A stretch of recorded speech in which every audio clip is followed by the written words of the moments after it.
Hey there, history lovers and insomniacs.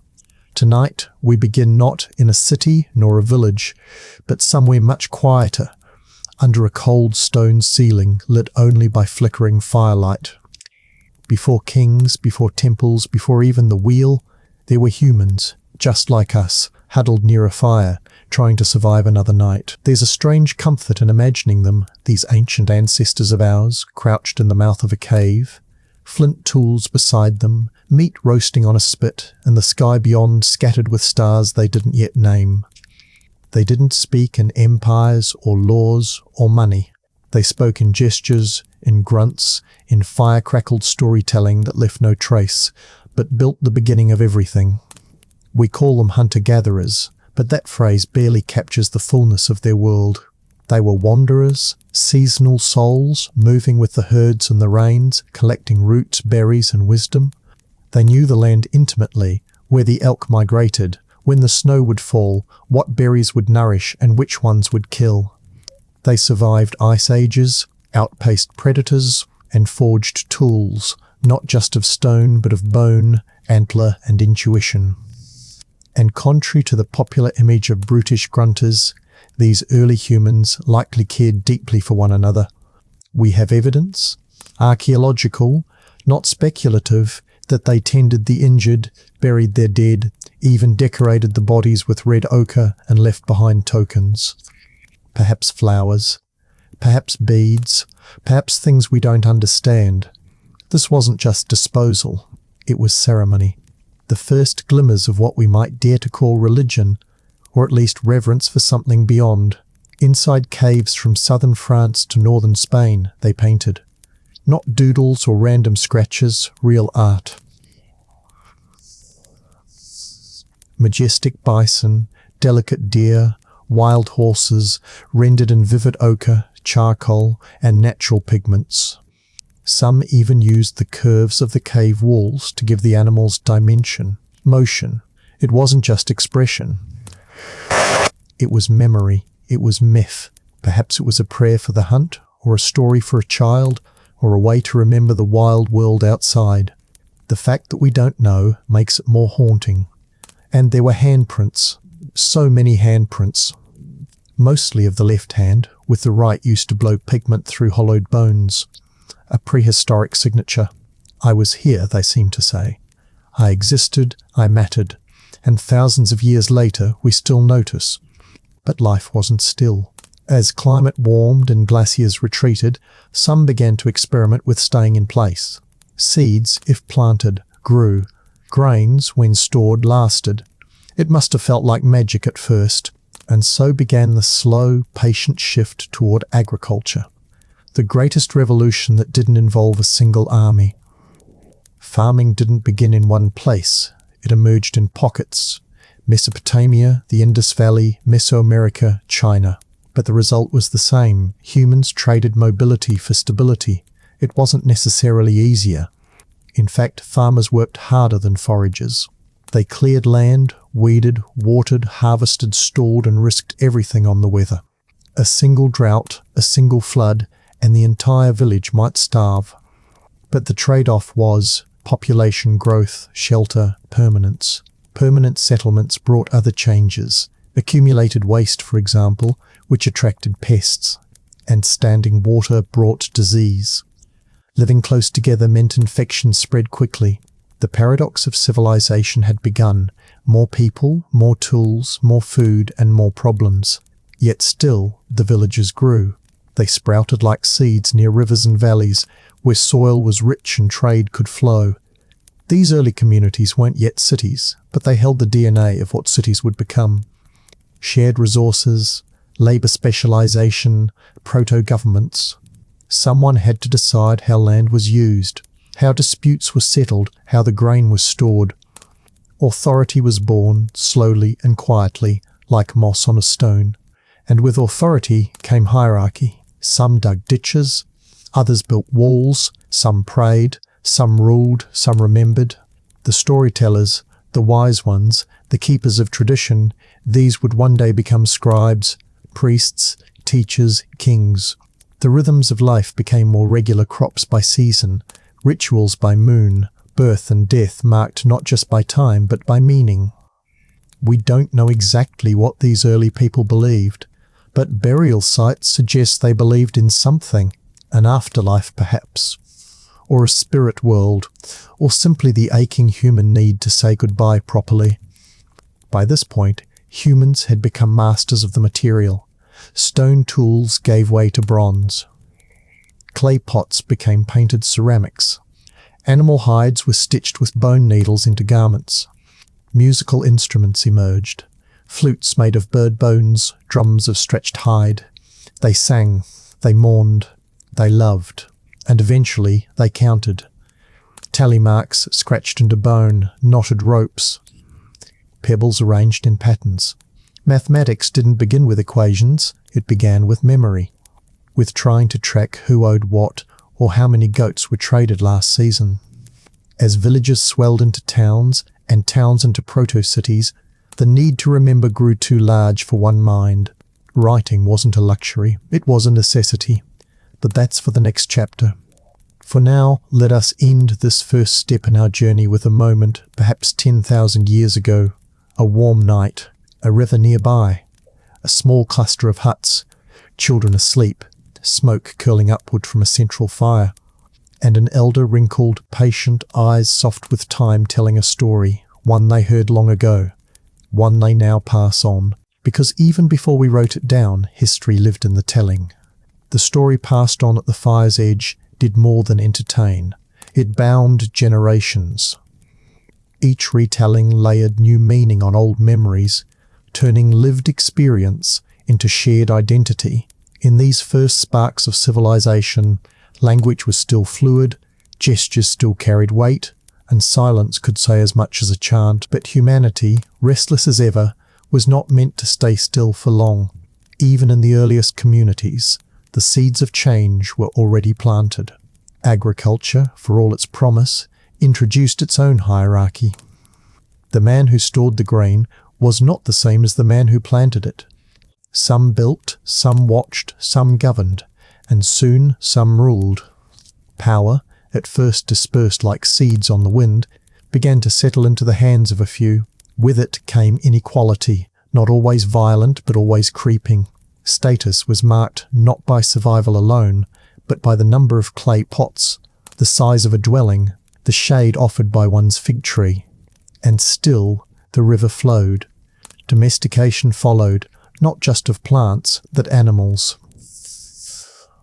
Dogs first, perhaps, lingering near campsites, sniffing at scraps until familiarity became loyalty. Then goats, sheep, cattle. Animals were no longer wild companions, but living tools, providers of milk, wool, strength. They became wealth, sacrifice, symbols, and with them came fences. Fences, of course, meant territory, and territory meant tension. We began to measure our world not just in seasons and stories, but in boundaries. Slowly, across the vast stretches of Mesopotamia, the Nile Valley, the Indus Plains, and the Yellow River Basin, real cities began to rise. Mud brick houses clustered close together. Walls emerged, not just for defence but to define. Canals were dug, not only to water crops, but to organise life. In places like Jericho and Shatt al-Huyuk, archaeologists found dense, structured communities layered with centuries of growth, decay, and renewal. These were not just gatherings, they were beginnings of complexity, of specialization, of bureaucracy. With complexity came new tensions, theft, disputes, broken promises. A verbal agreement was no longer enough. The need to record, to account, became urgent. Tokens were used first. Small clay pieces to represent quantities or goods.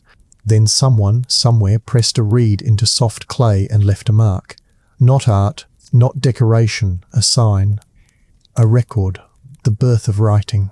What began as record-keeping, tallies of livestock, lists of grain, inventories of tools, soon evolved.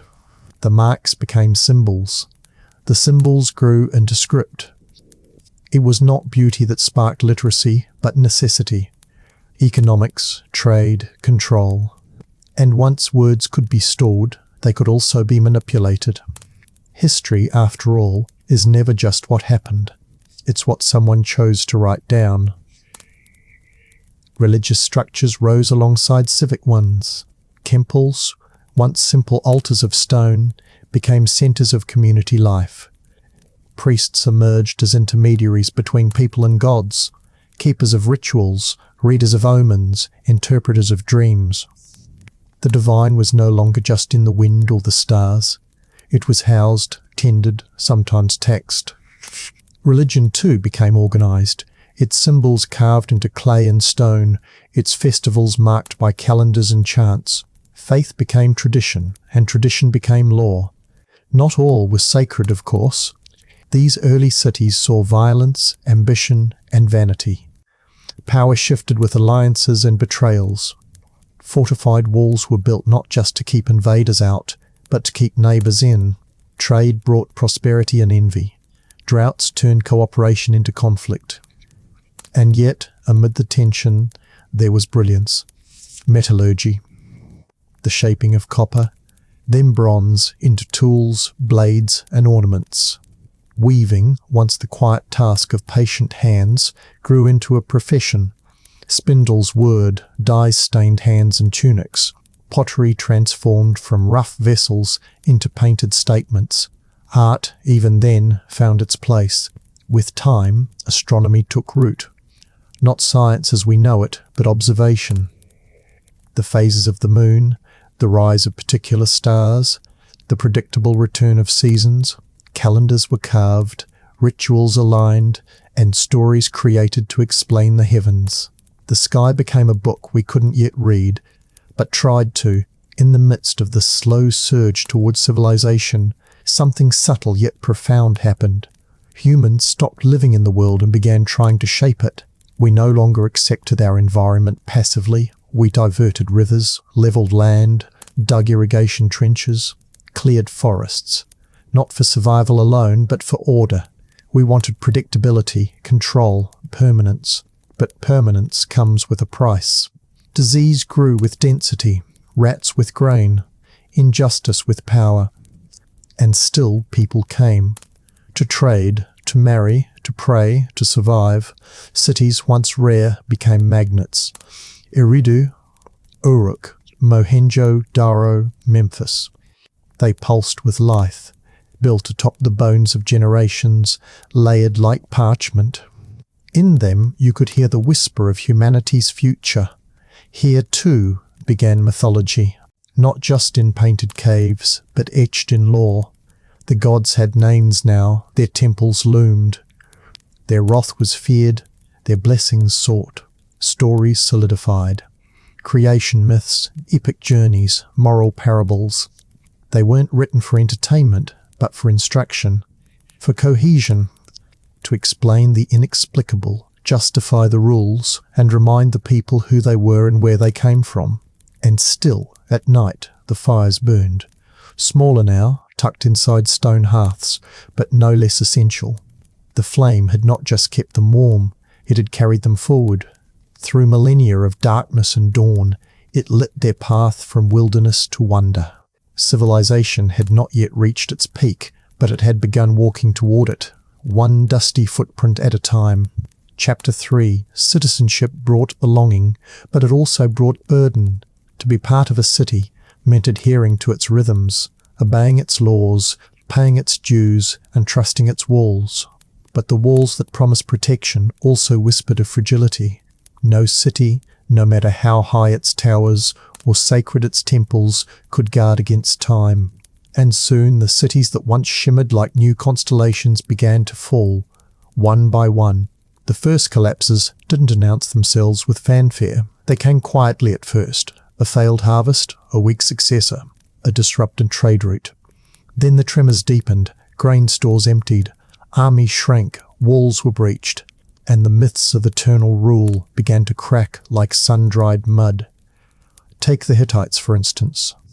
Once formidable masters of central Anatolia, they had developed a sophisticated legal system, impressive fortresses, and chariots that thundered across battlefields.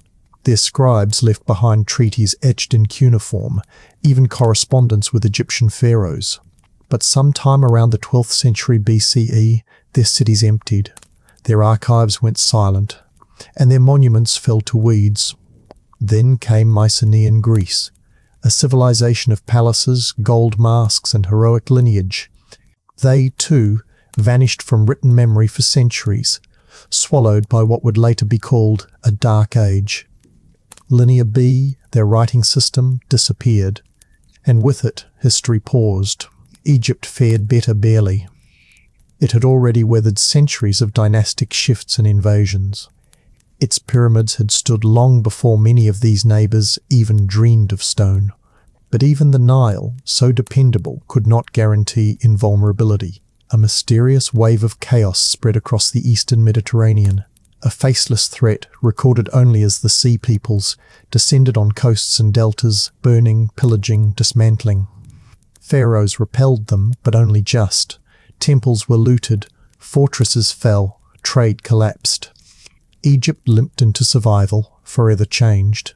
Historians still debate what exactly caused this cascade of collapse.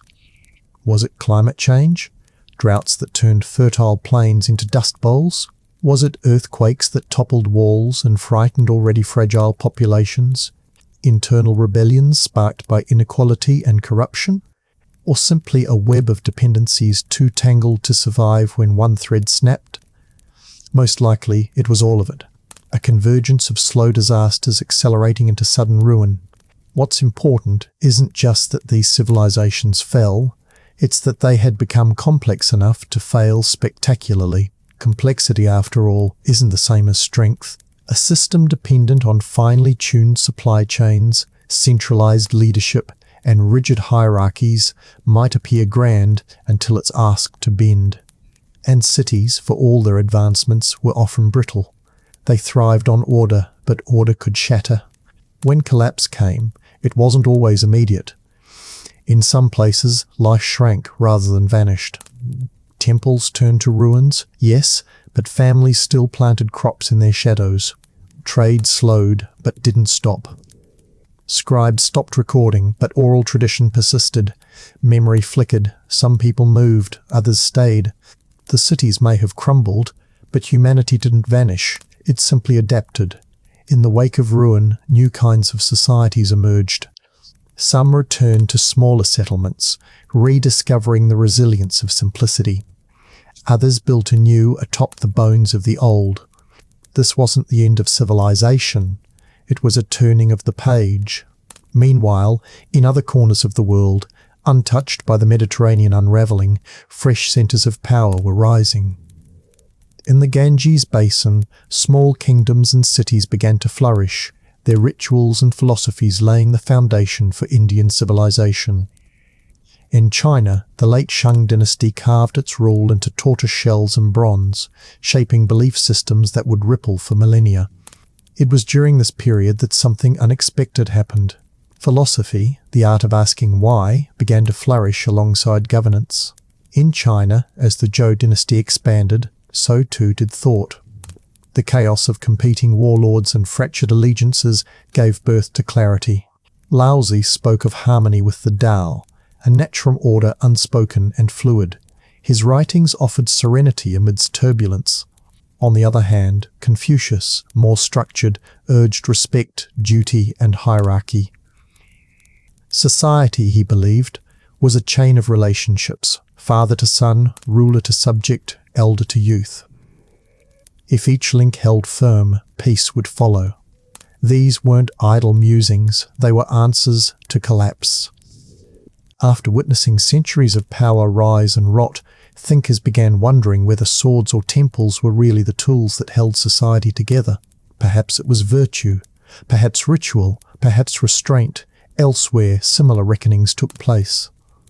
The Hebrew people, exiled, conquered, scattered, yet spiritually bound, began shaping an identity not around land or city walls, but around law and covenant. Their stories, preserved through scripture, spoke of survival not through power, but through purpose. In these moments of rebuilding, the idea of civilization evolved. It was no longer just about ziggurats or palaces. It was about memory, about meaning. The physical could fall, but the philosophical endured. Still, there were places where power refused to pause. In the west, one small city on the banks of the Tiber began to stir. It was surrounded by tribes, often in conflict, frequently overlooked.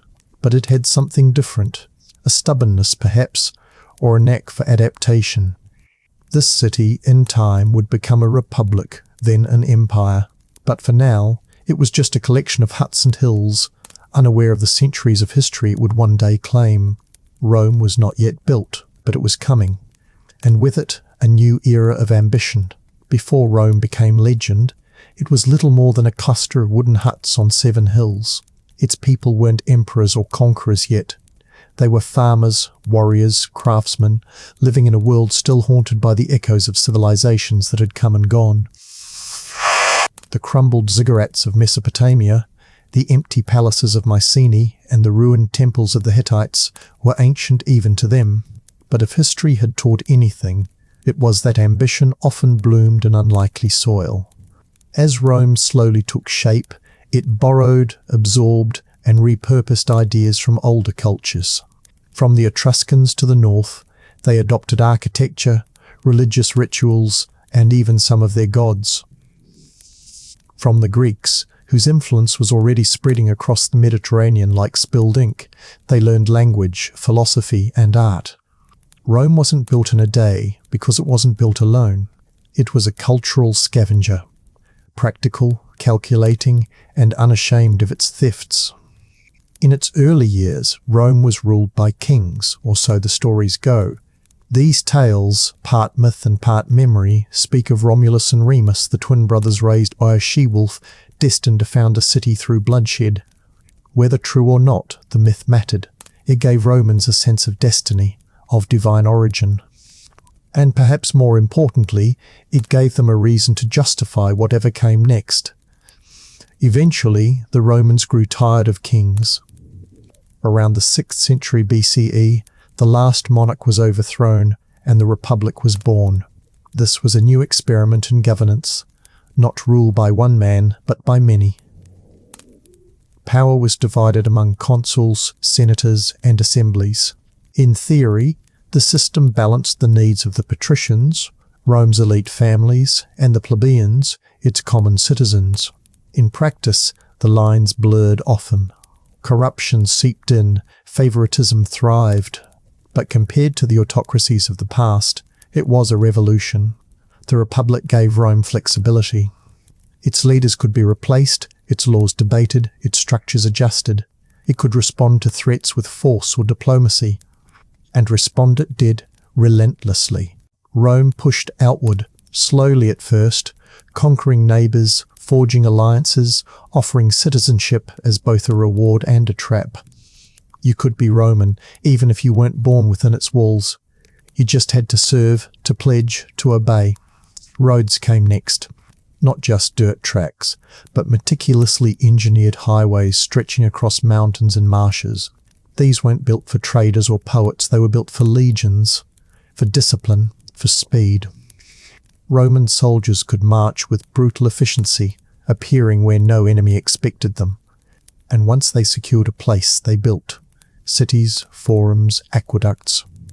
Latin followed the sword, and where Latin took root, so did Roman law. That law, codified and exported, became one of Rome's most enduring legacies.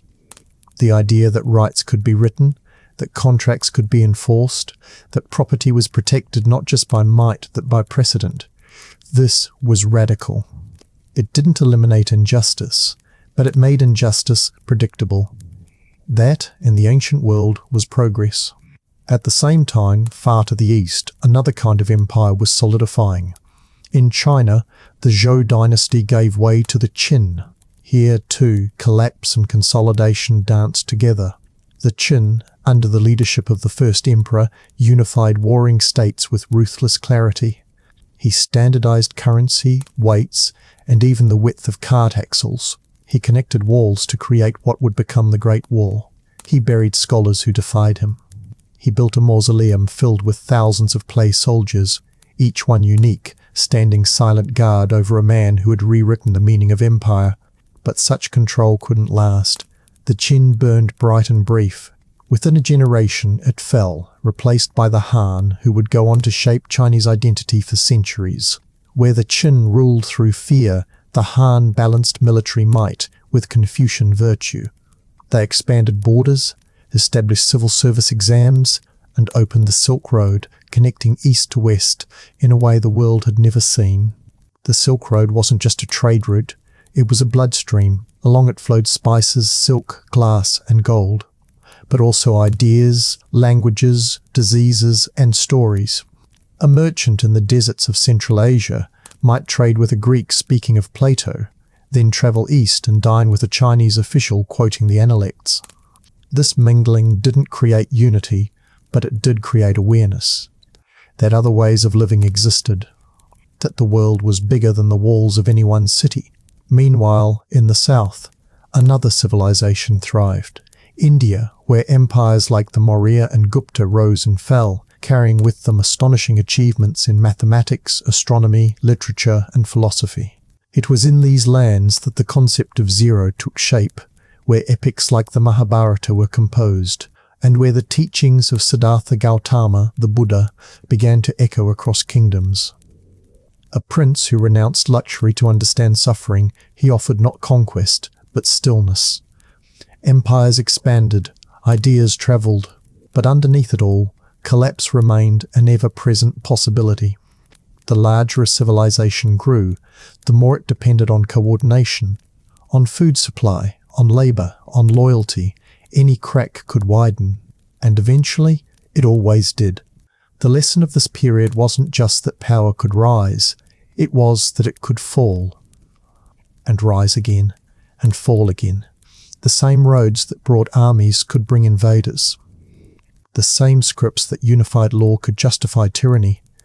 The same gods who blessed harvests could be blamed when the rains failed. Yet people endured. After every collapse, there were survivors. Builders, storytellers, mothers raising children among ruins, scribes copying what little remained. The past wasn't erased, it was recycled. And in time, Rome would rise to its greatest heights, and fall. China would fracture and reunite, Egypt would fade, and new forces, some unseen, some barely believed, would begin to shape the fate of humanity. Among them, religion would take on a sharper edge, because soon belief would not just define communities, it would divide them. Chapter 5, Scrolls, Scholars, and Silk Roads. A world interconnected long before ships crossed oceans or clocks ticked across continents, the ancient world was already linked, not by nations or satellites, but by desire. Desire for silk, for gold, for horses, spices, knowledge, survival. Along dusty roads that stretch from the Mediterranean to China's imperial heartlands, camels marched, wheels turned, and languages tangled. This was the Silk Road. Not a single path, but a latticework of trails threading through deserts, mountains, and forgotten kingdoms. Along it moved not just goods, but gods, rumours, medicine, disease, and music. It was commerce, yes, but also connection. A bolt of Chinese silk might pass through a dozen hands before reaching a Roman noble. A merchant from Samarkand could trade in Kashgar, hear stories from India, and dine with diplomats from Baghdad. Even those who never travelled far from their homes lived in a world shaped by distant lands. Spices in their stew, numbers in their ledgers, myths in their calendars. The globe was far from globalized, but it was already humming. The Mongol Empire, under Genghis Khan and his descendants, would make this hum thunder. Uniting the largest land empire in human history, the Mongols didn't just conquer, they organized. Under their rule, caravans could travel more safely, messengers more quickly. A merchant could ride from Persia to China without crossing a single hostile border. And with that security came explosion of trade, of information, of imagination. Yet not everything they carried was welcome. The Black Death moved with the same speed. Originating in the steppes of Central Asia, it hitched rides on fleas, rats, and people. It flowed westward, silent and invisible, until it exploded into Europe like a curse. Entire towns emptied. Fields went unharvested. Corpses piled in churches. Some villages lost half their population. Others vanished entirely. People didn't understand germ theory, but they knew something was wrong. Some blamed the stars. Others accused minorities. Flagellants whipped themselves in the streets, hoping to earn divine mercy. Fear twisted into superstition. And in the eerie quiet that followed Death's March, a new world began to crack through the old, because plague didn't just kill bodies, it killed assumptions. The great universities had no cure. The rich died alongside the poor. The church's promises grew quiet in the face of so much loss. And when survivors emerged from the ashes, they looked at the world differently. If life was so fragile, so cruelly brief, why not question? Why not explore? Why not think? And so they did.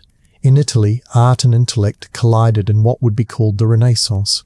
A rebirth, yes, but also a reimagining. The ancients were not forgotten. Their manuscripts, long kept safe in Islamic libraries or copied by Christian monks, were dusted off, translated, debated. Aristotle, Galen, Ptolemy, these thinkers were no longer sacred, they were starting points.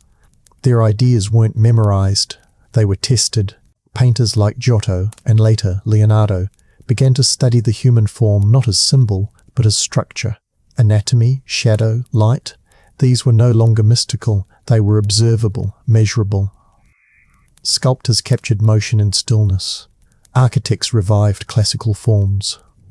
And in the corners of workshops and libraries, polymaths sketched machines, dissected cadavers, asked questions the church was reluctant to answer. The invention of the printing press by Johannes Gutenberg in the mid-15th century was the catalyst no one saw coming. Words, once chained to monks' hands in vellum scrolls, were now unleashed. Books could be copied in days, not decades. Bibles, poems, maps, heresies. The press democratized thought. It didn't make people wiser, but it made them louder. And louder they became.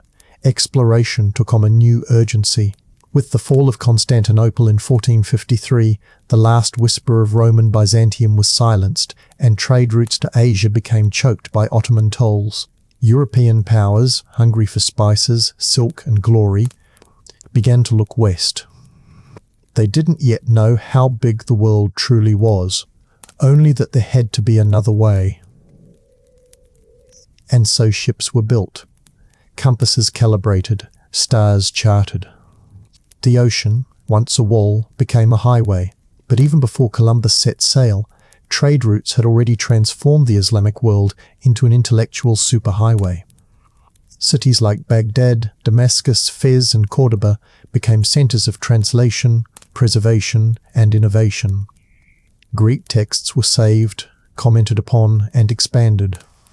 Algebra, a word born in Arabic, blossomed in the hands of scholars who counted stars and solved practical problems. Medicine advanced. Optics, chemistry, astronomy. The golden age of Islamic science was not a flicker, but a sustained glow that would later ignite Europe's so-called awakening. The irony, of course, is that the West often forgot who kept the lights on during its centuries of sleep. Religion didn't disappear in this new age, it adapted. Reform movements within Catholicism, challenges from Protestantism, debates within Islam, and new sects in Hinduism and Buddhism all reflected the same tension, the old truths facing new questions. Faith was no longer unquestioned. It was examined, and it was challenged most deeply by those who dared to look upward. Astronomy, once a tool of priests, now belonged to mathematicians.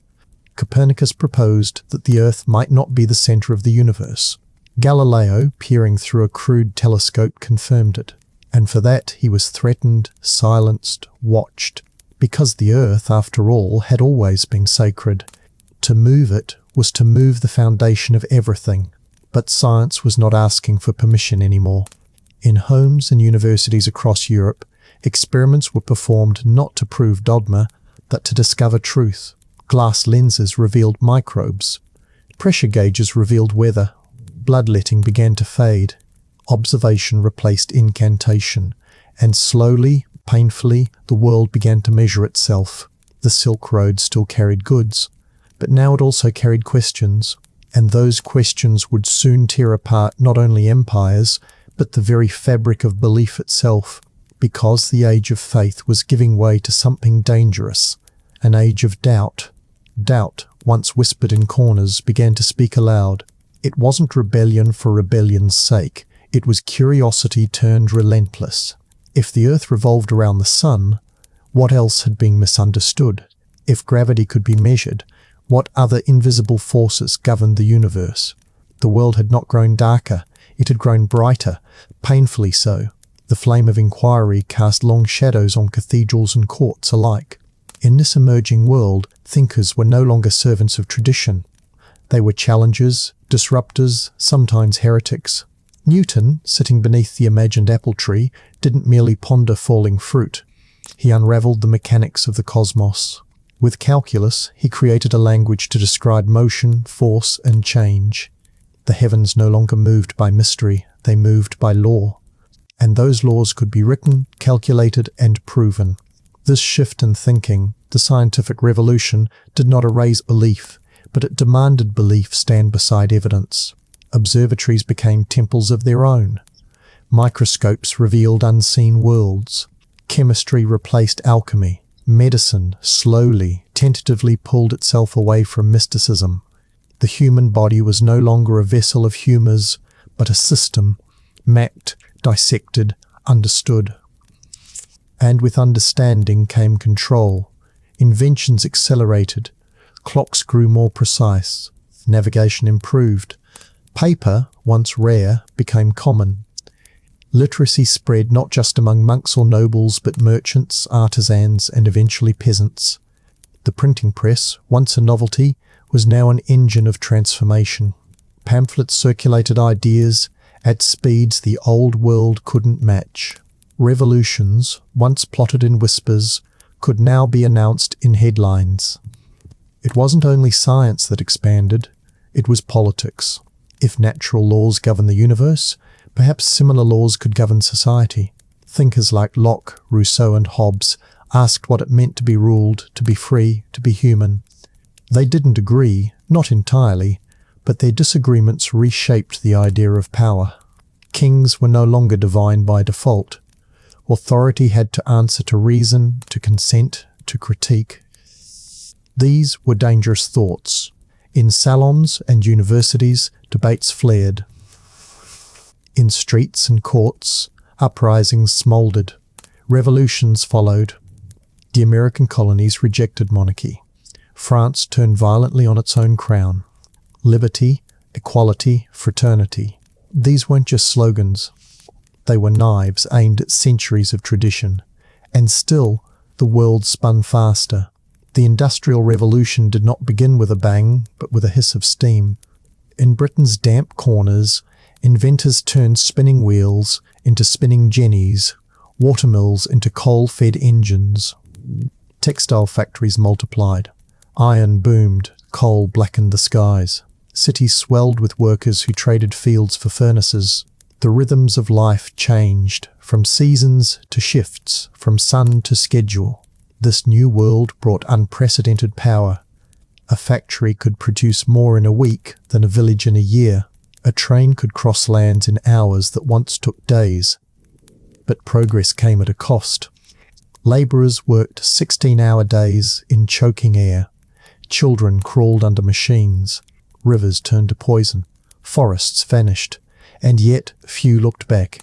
Empires saw opportunity. Britain, already enriched by conquest and trade, expanded its reach. The sun never set on it, not because it brought light, but because it claimed everything beneath it. India, carved by railroads and bureaucracy, was restructured into a colony of profit. Africa, once a vast and varied continent of kingdoms, cultures, and complexity, was sliced into lines on a map drawn in European parlours. The age of discovery had become the age of exploitation. The justification came dressed in science. Social Darwinism claimed some races were more evolved. Pseudo-intellectuals ranked humanity by skull size, skin tone, and the shape of noses. Colonialism wasn't theft. It was framed as guidance, as uplift, as destiny. Meanwhile, in colonized lands, resistance simmered. Cultures adapted, rebelled, redefined themselves. Languages blended. Religions collided. And in the shadows of empire, voices began to rise. Technology didn't pause. Telegraph wires stitched continents together. Steamships made oceans manageable. Medicine advanced. Vaccines, anesthetics, antiseptics. Antiseptics. Cities built sewage systems, gas lights, and public parks. And yet, beneath the surface, the old inequalities grew deeper. Women, long confined to shadows, began to speak. First quietly in essays, gatherings, petitions, then loudly, in protests, in marches, in published demands. Suffrage wasn't given. It was taken, piece by force of will. Education spread, but unevenly. Libraries opened. Schools multiplied. But access remained shaped by class, gender, and geography. A girl in London might learn algebra. A boy in rural China might memorize Confucian classics. A woman in Cairo might read secretly. Knowledge was no longer confined, but it wasn't yet free. Religion, too, adapted. Protestant revivals in the West. Reform movements in Islam. Spiritual awakenings in Africa and the Americas. New sects, cults, and philosophies rose to meet the anxieties of modern life. Some offered salvation, others offered escape, and always, behind it all, the past lingered. Ruins were rediscovered, ancient texts retranslated, civilizations once dismissed as savage were re-evaluated. Archaeology emerged, not just as treasure hunting, but as science. The bones of ancestors, the tools of forgotten hands, the foundations of old temples, all whispered stories no historian had written. Humanity began to realize that its story was older, deeper, and more interconnected than anyone had imagined. The Silk Road, once a trade route, became a symbol that everything had always been connected. That cultures didn't evolve in isolation, but in dialogue, in conflict, in exchange. The age of reason hadn't replaced the past, it had reawakened it. But the modern world, fast and glowing, was already leaning into something new. Not just industrial, not just colonial, but mechanized, digitized, globalized. A world about to go to war, not just with others, but with itself. Chapter 6. The turn of the 20th century didn't arrive with subtlety. It came wrapped in wires and pistons, crackling with telegraphs, rumbling with steam, and bristling with empire. Cities had grown into beasts of iron and smoke. Streets pulsed with trams. Factories roared with machinery, and chimneys stabbed upward like declarations. Progress no longer whispered, it thundered, and yet, beneath that thundering, something fragile pulsed. Human lives still beat in rhythm with older fears. Families gathered around evening fires. Children were born in back rooms, not hospitals. Superstitions lingered in corners where light bulbs hadn't yet reached. Progress was never evenly poured. It dripped, it pooled, it skipped entire nations. But its direction felt inevitable. Europe, flush with industrial wealth, stood at the apex of global power. Its empires stretched across continents, ruling hundreds of millions. Maps were splashed with British red, French blue, Spanish gold.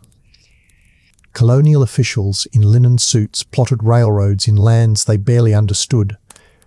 Native customs were labelled backward, spiritual systems recast as myth, and labour systems quietly converted into slavery by another name. Meanwhile, in drawing rooms and salons, the ruling classes celebrated modernity. Electricity lit opera houses. Telephones chirped in government offices. Cars, still temperamental machines, began replacing carriages. The future felt sculpted and tangible, like something built, brick by brick, in Europe's own image. But technology wasn't the only thing advancing. So was tension. Alliances formed behind closed doors. Military budgets swelled under the pretense of peace. Nationalism, once a quiet pride, mutated into something volatile. Newspapers sold fear in bold headlines. Old empires trembled on unsteady legs. The Austro-Hungarian patchwork, the brittle Ottoman holdouts, even the once mighty Qing in China. The world was packed tightly, like a room filled with gas and the faint scent of smoke. And then someone lit a match. In 1914, the assassination of Archduke Franz Ferdinand, an heir to a fading throne, ignited a war so vast, so absurdly mechanized, that it redrew the shape of suffering. The First World War wasn't just a conflict of empires. It was a collision of progress and brutality. Machine guns chewed through soldiers faster than strategies could adapt. Barbed wire sliced through open fields. Gas curled into trenches, silent and deadly. Horses charged tanks. Generals issued orders using 19th century tactics against 20th century weapons. And in the mud-soaked trenches of the Western Front, young men who had grown up in the electric promise of modern life bled into soil they would never leave. Nations sacrificed generations.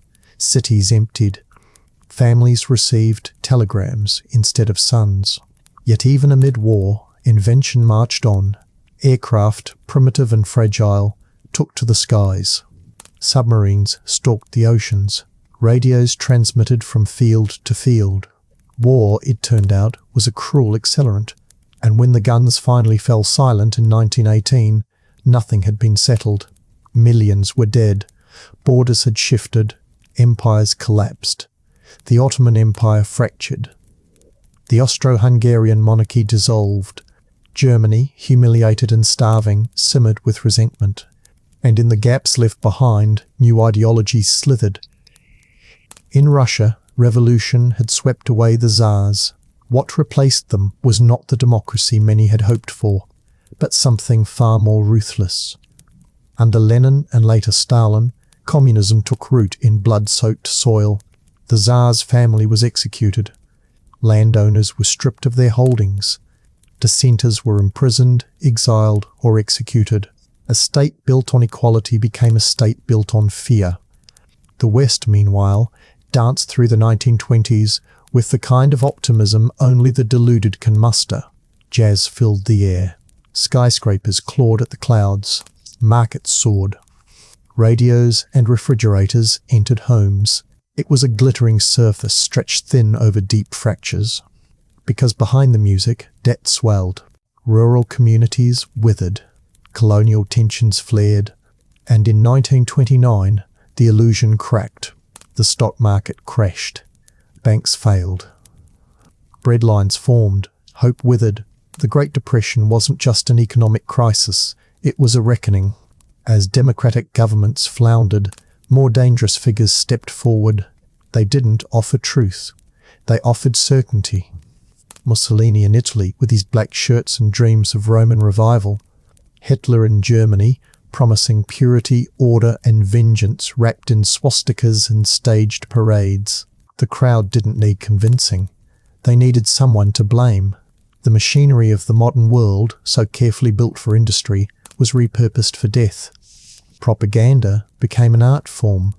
Planes dropped leaflets before bombs. Youth were indoctrinated before they were armed. Factories churned out tanks instead of tractors. And then, once again, the world caught fire. World War II began in 1939, but its sparks were scattered long before. Poland fell first, crushed by blitzkrieg. France collapsed in weeks. Britain held on. Russia, caught off guard, reeled. And across the seas, the United States watched, until December 1941, when Japan's attack on Pearl Harbor pulled it into the global inferno. The war was not only vast, it was intimate. Civilians were targets. Cities were firebombed. Families disappeared overnight. And beneath it all, in hidden camps and quiet forests, the Holocaust unfolded. A genocide so methodical, so industrialized, that it nearly defied comprehension. 6 million Jews. Millions of others. Gassed. Shot. Starved. Erased. When the Allies finally won in 1945, the victory was soaked in ash. Berlin lay in ruins. Tokyo smouldered. Hiroshima and Nagasaki glowed with radioactive silence. Two cities destroyed by a new invention, the atomic bomb. A weapon so powerful, it split atoms and remade the balance of global power.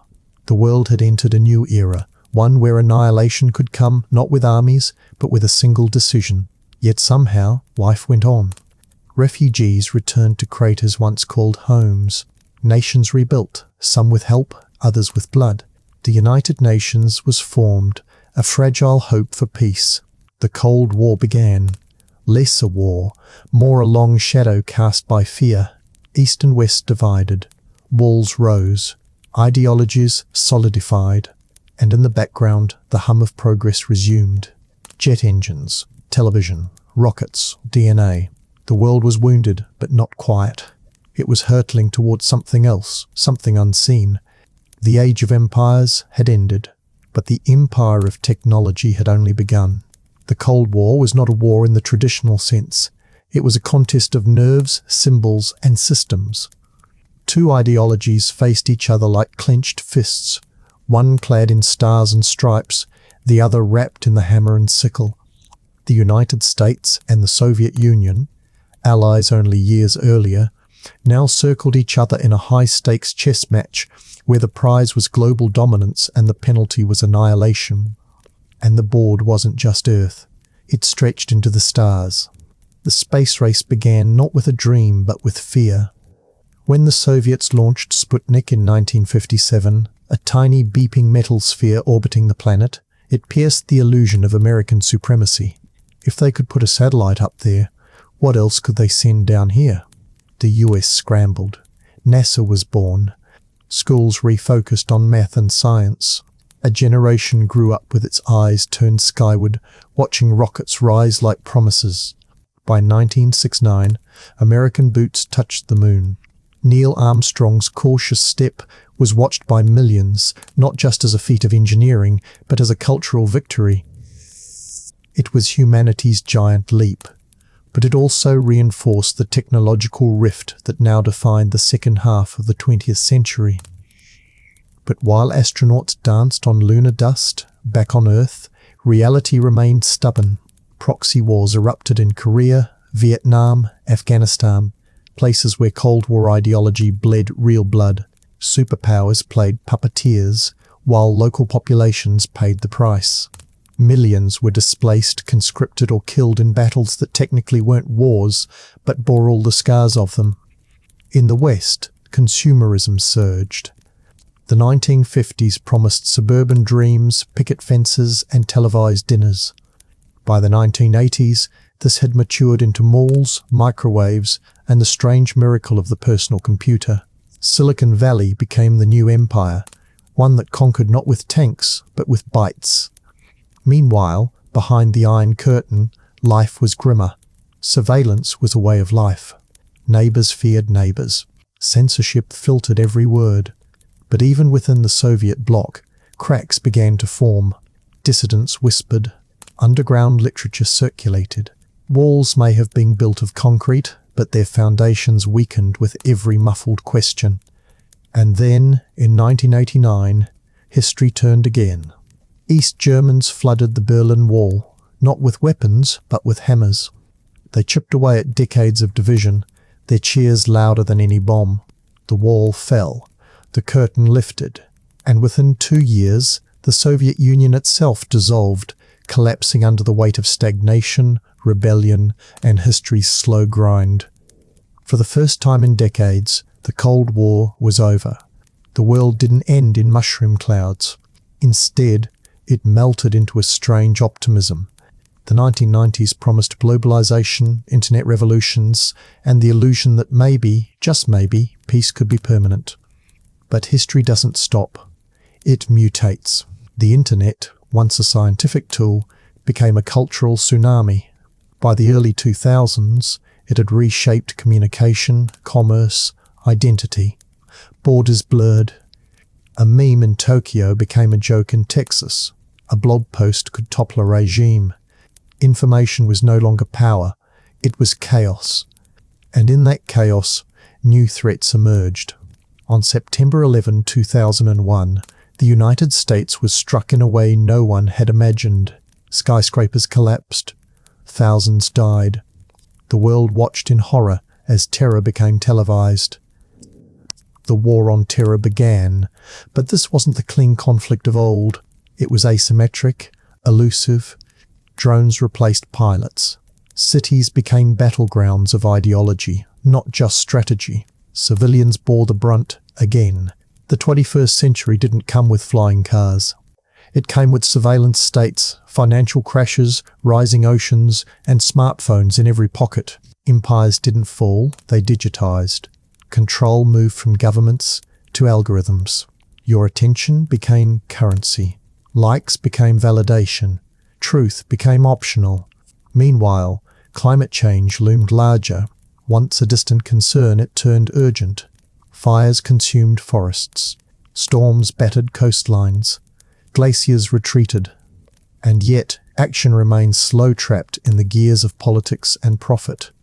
Civilization, for all its progress, seemed unable to escape its own shadow. But still, there was light. Movements rose. Voices that had long been silenced, indigenous, marginalized, colonized, began to reclaim their place in the narrative. History books were rewritten. Statues came down. The past was no longer a single story. It was a chorus.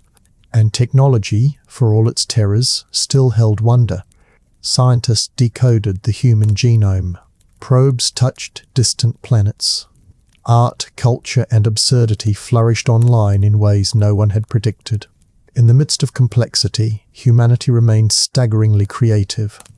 Yet even now, as you sit or lie somewhere, listening to the slow stream of memory, history continues to unfold. Somewhere, a child is born into a world wired and warm. Somewhere else, a culture faces extinction. In one place, laughter fills a marketplace. In another, sirens echo down empty streets. We are not finished. Not even close. From cave fires to great cities, from stone tools to quantum code, the arc of civilization is neither straight nor smooth. It's a labyrinth of hope and horror, triumph and tragedy. But it's ours, shared, messy, magnificent. And as long as we remember it, whisper it, question it, dream through it, it lives on. Chapter 7. What we call civilization often forgets its silent architects. Beneath the grand narratives of kings and empires, wars and walls, exist the subtle, persistent forces that shape daily life. Water systems built by unnamed engineers, harvests coaxed from stubborn soil by women whose names never made it into record, and traditions carried through whispers rather than texts. It's in these forgotten layers that history becomes human again. While we celebrate monumental breakthroughs, we too often forget that those moments stood on the shoulders of centuries of quiet refinement, trial, and survival. Consider the thread of agriculture. It began not as a sudden shift but a gradual negotiation with nature. People tried, failed, adapted. Over generations, the wild became slightly more tame, and the tame became tradition. Crops didn't just feed cities. They shaped belief systems, festivals, gender roles. A surplus of grain allowed specialization. Artisans, priests, soldiers. They all emerged not from divine sparks, but because someone else grew more wheat than they needed. Even the earliest temples weren't just places of worship. They were granaries, calendars, and community centers rolled into one. And then there's trade. We imagine it in caravans crossing vast deserts. But trade began as something much smaller. A carved bead here, a hunk of salt there.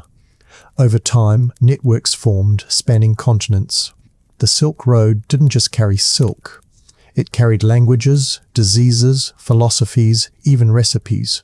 Tomatoes didn't originate in Italy. Chilies weren't always Indian. History's menu is one of migration, misunderstanding, and marvelous reinvention. But not all connections were peaceful. With trade came conquest, with wealth came theft, with contact came exploitation. For every empire that rose with glory, there were tribes displaced, cultures erased, and ecosystems disrupted.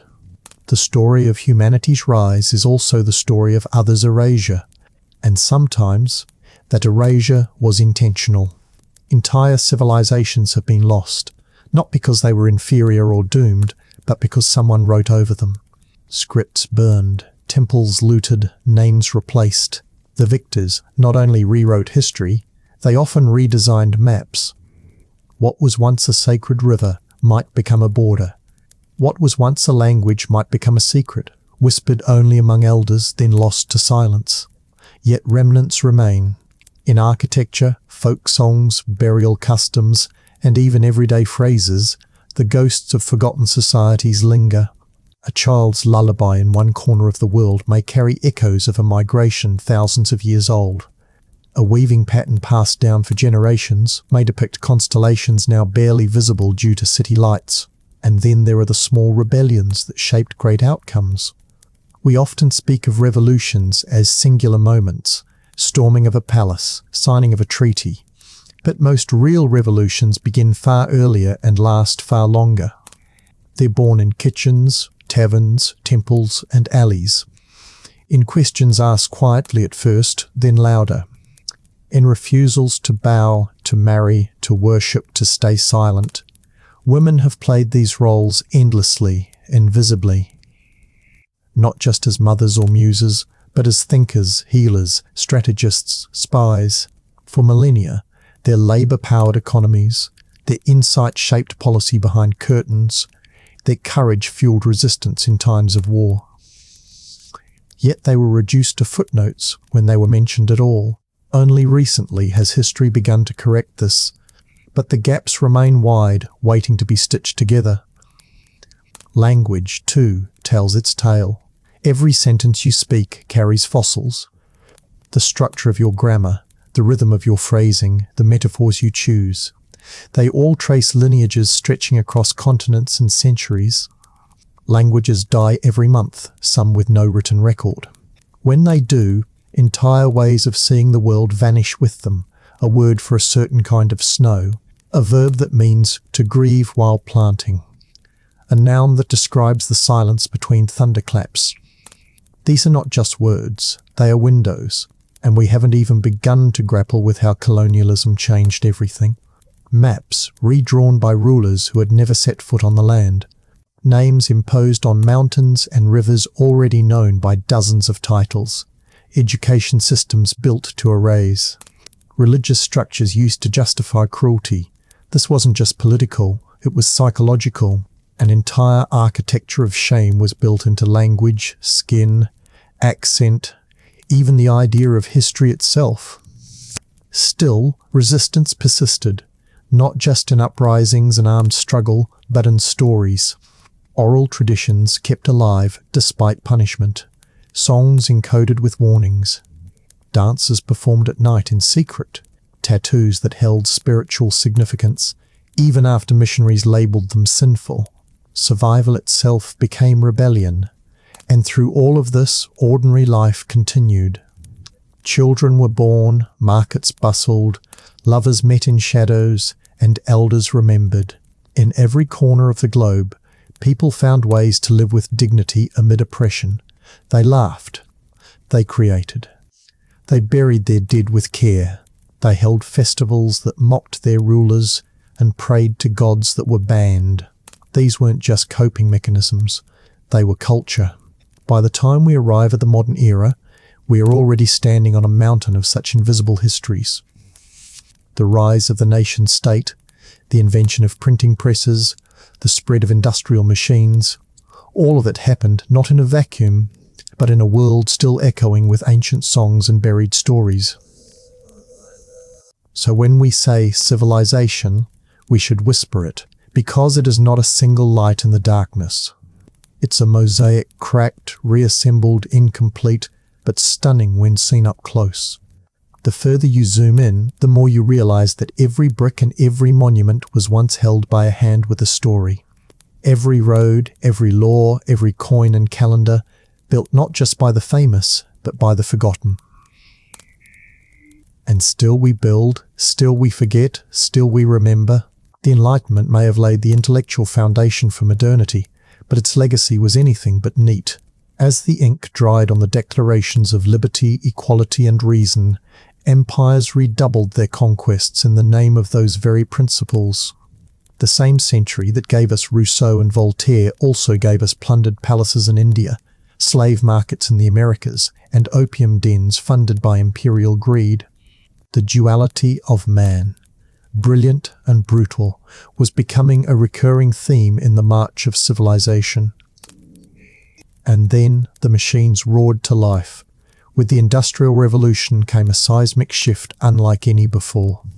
No longer did humans depend solely on muscle, wind, or water to power the world. Now steam hissed from engines that drove locomotives across continents, churned textile mills that chewed through cotton, and breathed life into cities that grew taller and filthier with every decade. Coal smoke stained the skies above Manchester and Pittsburgh, while the clanging of steel replaced birdsong. Nature was no longer a silent partner. It was a resource, and soon a casualty. The human body changed too. No longer shaped by fields and farms, generations began to stoop not under the weight of grain, but of factory schedules and soot-laden air. Children worked beneath spinning jennies, fingers raw from endless hours. Men coughed into blackened handkerchiefs. Women lost themselves in machines that didn't stop, not even for grief. The myth of progress was seductive, but what was lost in the hum of machines could not always be recovered. Still, cities flourished. London, Paris, Berlin, each one a pulsing nerve centre of wealth, culture, and contradiction. Sewers were dug, even as slums exploded. Gaslights illuminated streets where horses still trotted, and revolutionaries whispered. There was a sense, faint but growing, that the old world was cracking under the pressure of something vast and new. It wasn't just steam rising from the chimneys, it was ambition, unchecked and unrelenting. Education spread, though unevenly. Literacy became a tool of power, not just privilege. Newspapers carried not just gossip, but agitation. Revolutions weren't confined to guillotines anymore.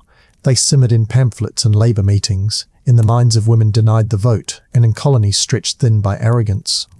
The colonised read their conquerors' books, and began to dream dangerously. And then came the war. Not a clash of kings, or a border squabble, but a cataclysm that swallowed empires whole. World War I cracked the facade of European superiority. Trench warfare, brutal, stagnant, senseless, erased an entire generation of youth. Men died for inches of mud.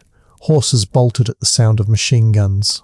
The modern age, birthed by steel and steam, now feasted on its own children. It wasn't heroic. It was industrialized slaughter. Gas drifted through barbed wire. Empires fell with less dignity than a collapsing circus tent. The aftermath was no peace. It was a pause, a deep breath before an even greater storm. The interwar years saw democracies wobble, economies implode, and ideologies sharpen like knives. Fascism bloomed where fear festered. In Germany, in Italy, in Japan, entire societies wrapped themselves in myth, grievance, and militarism. Meanwhile, communism rose like a promise and a threat, drawing lines between comrades and capitalists. World War II wasn't just a conflict, it was a reckoning. Civilizations that had proclaimed themselves enlightened now bombed civilians by the tens of thousands. Auschwitz stood as a dark cathedral to industrial evil, organized, recorded, and executed with bureaucratic precision. Cities like Dresden and Hiroshima burned with a heat that melted morality. It was no longer enough to be victorious. Nations sought annihilation, yet from the ashes rose a strange hope. The United Nations was born not in triumph but in trauma. Former enemies now sat at tables pretending peace. Colonial empires, exhausted and embarrassed, began to unravel, not gracefully, but inevitably. From India to Africa to Southeast Asia, the demand was the same: sovereignty, dignity, and the right to shape one's own future. But the Cold War froze those dreams in ideological amber. For decades, the world teetered on a razor's edge. nuclear arsenals promised extinction at the push of a button. Proxy wars raged in jungles and deserts. Civil wars bled into global conflicts. Every chess move between the US and USSR came at the cost of lives far from Washington or Moscow. The Third World became the battlefield of the first two. Meanwhile, another revolution simmered. Not political, not industrial, but digital. Silicon replaced steel. Code became currency. The internet, first a military project, exploded into a global nervous system. Borders blurred as data moved faster than laws could catch it. For the first time, a teenager with a dial-up modem could outmaneuver an empire, not with bombs, but with information. The power shifted, invisibly but irrevocably. Societies reshaped themselves once more. Old jobs vanished. New ones, remote, digital, absurdly named, took their place. Human attention became the commodity. Screens replaced fields. The average person now had more access to knowledge than a Renaissance king, but also less certainty than a medieval peasant. And yet, here we are, scratching at glass screens for meaning, whispering into the void for connection, building smarter machines while struggling to remember how to be human. Because for all the revolutions, agricultural, industrial, digital, one thing remains unchanged: the deep, aching desire to understand ourselves. To look at the arc of human civilization not as a straight line of progress, but as a haunted spiral of triumphs and tragedies ever circling the same truths. We love, we destroy, we rebuild, we forget. But perhaps, in the act of remembering, in the calm quiet of reflection, we edge closer to understanding why this long, winding story was worth telling in the first place. Chapter 8. But of course, the story didn't stop at understanding. As the 20th century stumbled into the 21st, civilization entered a phase so complex, so paradoxical, that even the most sophisticated minds struggled to define it. It wasn't simply post-industrial or post-modern, it was post-certainty. The old grand narratives collapsed under their own contradictions. Religion, science, nationalism, even liberal democracy, all were questioned, revised, redefined. The more connected the world became, the more fragmented it felt. Globalization brought paradoxes. On one hand, it shrank the world. Mangoes from India could sit beside Alaskan salmon in a New York supermarket. Ideas, memes, and revolutions zipped across fiber optic cables. But on the other hand, it amplified division. Tribes reformed in digital spaces. People unfriended family members over politics. Truth itself became slippery. Not because it disappeared, but because it was buried under avalanches of curated belief systems. And yet, amid the chaos, there was movement. Social justice found new languages, new battlegrounds. The margins pushed their way into the center. Voices once silenced began to write their own chapters in civilization's history. Indigenous thinkers, queer artists, disabled scholars, climate activists, and refugees refusing erasure. It wasn't utopia, but it was noise, vital, necessary noise against centuries of silence. Technological progress, once measured in horsepower and steel, now accelerated at the speed of thought. Artificial intelligence began to mimic, and sometimes surpass, human cognition. CRISPR gave us the power to edit genes. Quantum computers promised to unravel mysteries faster than we could pose them. But, as ever, the question wasn't what we could do, but what we should. Civilization had never been short on capability. It had always been short on wisdom. Meanwhile, the planet began to protest. Climate change didn't arrive like a Hollywood apocalypse. It came like a fever, gradual, undeniable, deadly. Coral reefs bleached, ice caps wept, storms grew angrier, droughts crueler. And beneath it all, the quiet knowledge that civilizations had risen and fallen before, often because they ignored the warning signs written in wind, water, and soil. The myth that humans were separate from nature cracked. We were never passengers. We were always part of the ship. and we were boring holes in the hull. In cities, life moved at a pace that defied biology. The average urban dweller woke not with the sun, but with a buzz from a device. Days were ruled by rectangles, phones, laptops, windows, screens within screens. Information poured in like floodwater, wars, trends, prices, deaths, memes. But meaning? That was harder to come by. Civilization had built the greatest libraries, but fewer people knew how to read deeply anymore. Not books, not others, not even themselves.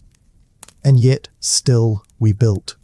Massive megastructures in the deserts, underground data centers cooled by glacial air, space telescopes that peered into the births of galaxies, robots that performed surgery with trembling precision, satellites that could track a migrating whale from orbit. There was awe still, but it was often buried beneath routine. A miracle becomes mundane if you live inside it long enough. War didn't vanish. It just evolved. Drones replaced foot soldiers, hackers replaced spies. Propaganda no longer needed leaflets, it needed algorithms. Battles were fought in comment sections and stock markets. Entire countries could be destabilized by fake news and financial manipulation. But the victims remained the same. Civilians, the poor, the displaced, the unheard. At the same time, something stranger began to happen. Nostalgia became a cultural force. People yearned for imagined pasts, times when things were simpler, purer, better. Politicians weaponized that yearning, offering easy answers to complex problems. But history, if it teaches anything, warns us, the past was never simple. It was just conveniently forgotten. And amid all of it, pandemics, protests, economic shocks, civilization kept muttering its central question, what does it mean to be human? The ancient philosophers asked it in dusty forums. Medieval mystics whispered it in candlelit monasteries. Enlightenment thinkers debated it in salons. Now, we asked it through tweets and TED Talks, through therapy sessions and YouTube rants. We tried to answer it with apps, diets, manifestos, pills, pilgrimages. But perhaps the answer wasn't in defining human, but in embracing its contradictions, flawed and magnificent, cruel and kind, terrified and endlessly curious. We stared into telescopes and saw galaxies that would never touch us. We stared into microscopes and saw the viruses that could destroy us. We sent robots to Mars and forgot to check on our neighbours. We could decode DNA, but not always love. Civilization, it seemed, wasn't a destination. It was a mirror, sometimes cracked, sometimes fogged, but always reflecting back what we feared and what we hoped. And hope, our hope, remained. Fragile but stubborn. Woven into lullabies, street murals, protest chants, graduation speeches, the first cry of a newborn in a city still blinking after blackout. Even when systems failed, humans often didn't. Strangers pulled each other from rubble. Scientists shared data instead of patents. Artists reminded us that beauty didn't need permission. Teachers taught through war zones. Nurses held hands when families couldn't. We kept telling stories, around campfires, in novels, through films, in songs hummed to babies. Even this very script you're hearing, is part of that ancient impulse to say, we were here, and maybe, just maybe, to matter. Because civilizations don't end with bang or whimper. They evolve, they adapt, or sometimes they vanish. Not with fire, but with forgetting. The ruins left behind aren't always stone or steel. Sometimes they're digital. Ghost towns of abandoned websites, extinct emojis, lost messages floating in server farms.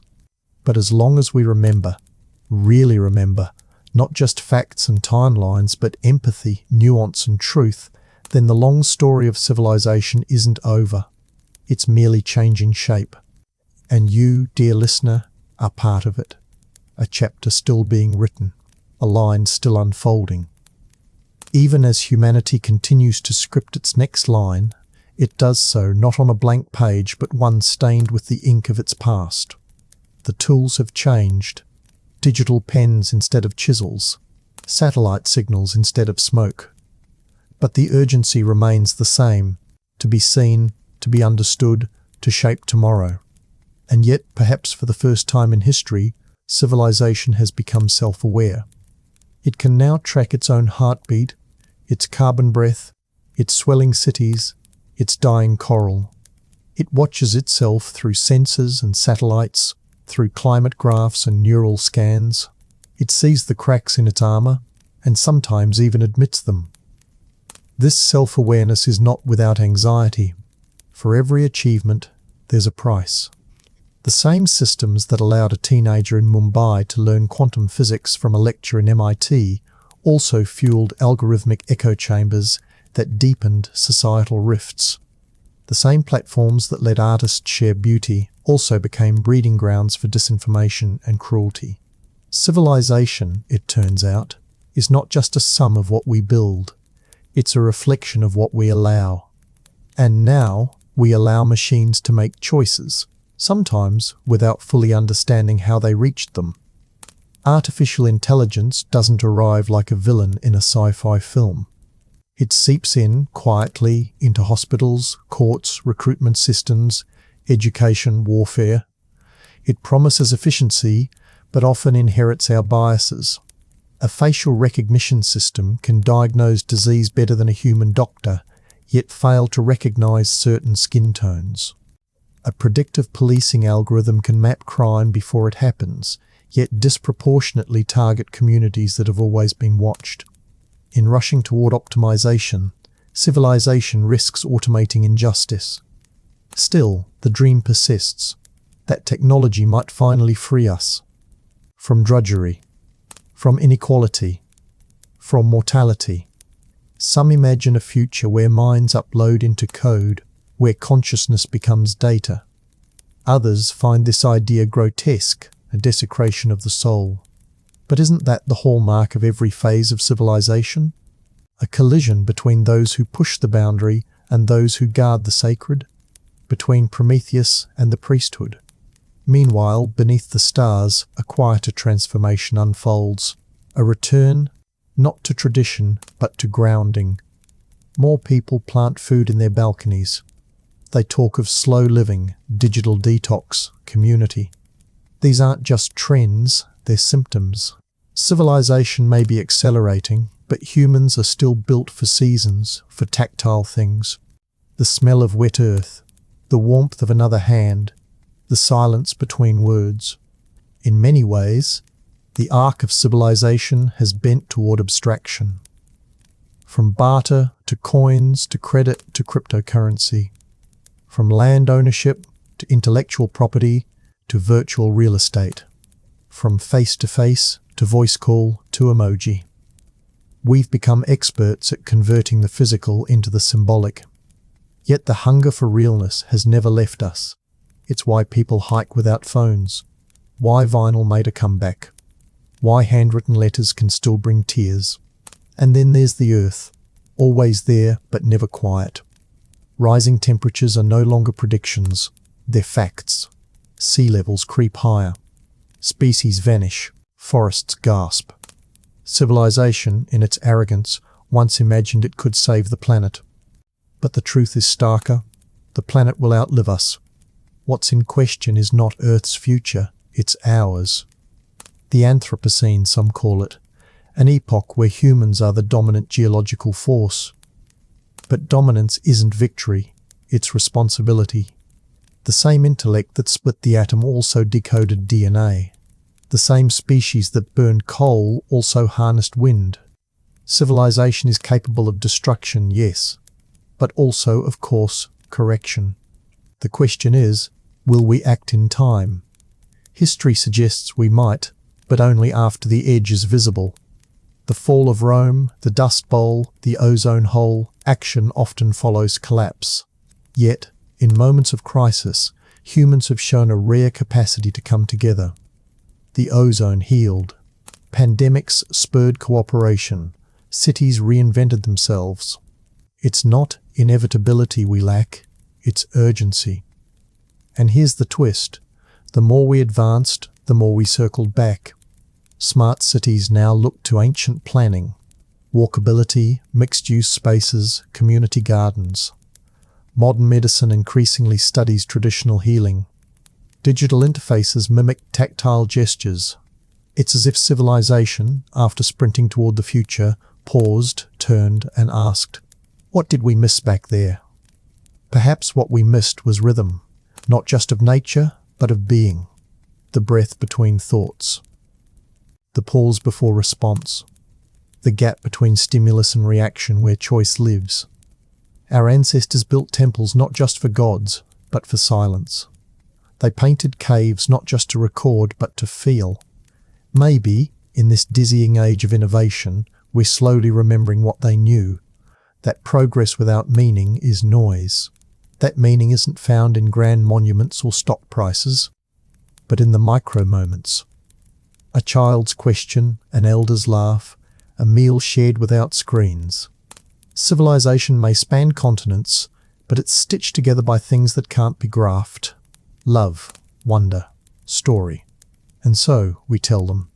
Around dinner tables, on podcasts, through code, in dance. Stories that warn, stories that heal, stories that stitch the past to the now, to the maybe. We tell them not to escape the world, but to stay awake within it. Because stories, unlike statistics, remember the soul. This story, the one you've listened to now across hours or nights or scattered naps, isn't complete. It can't be, because civilization is still happening. In refugee camps, in startups, in street protests, in lab benches, in lullabies. The great story of us is unwritten in places we haven't yet looked. But if there's one thread that binds it all, it's this: we try. Against absurd odds, through contradiction and chaos, we try. To build, to understand, to belong, to matter. And in that trying, civilization lives, not as a place or a system or a victory, but as a verb. To civilize. To create something a little more humane than what came before. And maybe that's enough. Maybe the measure of a civilization isn't how high its towers rise, or how fast its machines hum, but how often it asks, who is still left out? What do we still not know? Who haven't we heard? What else could we become? Chapter 9.